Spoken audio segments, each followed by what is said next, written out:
বাংলাদেশের প্রধানমন্ত্রী বিএনপির ভারপ্রাপ্ত চেয়ারম্যান তারেক রহমান সাহেবকে জনগণের মাধ্যম দিয়ে জনগণের প্রত্যক্ষ ভোটে বানাবো ইনশাআল্লাহ।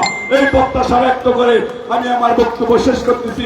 বাংলাদেশ জিন্দাবাদ, বাংলাদেশ জাতীয়তাবাদী যুবদল ঢাকা মহানগর দক্ষিণ যুবদল জিন্দাবাদ, শাহজাহানপুর থানা 11 নম্বর ওয়ার্ড যুবদল জিন্দাবাদ, দেশ নায়ক তারেক রহমান সাহেব জিন্দাবাদ, দেশনেত্রী বেগম খালেদা জিয়া জিন্দাবাদ, শহীদ রাষ্ট্রপতি জিয়াউর রহমান অমর হোক।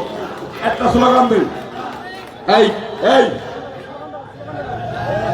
বাংলাদেশের অহংকার তারেক রহমান, বাংলাদেশের অহংকার তারেক রহমান, বাংলাদেশের অহংকার জিয়ার শোনে।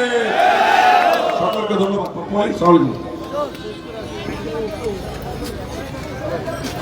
আজকে 11 নম্বর ওয়ার্ড যুব দলের কর্মী সভা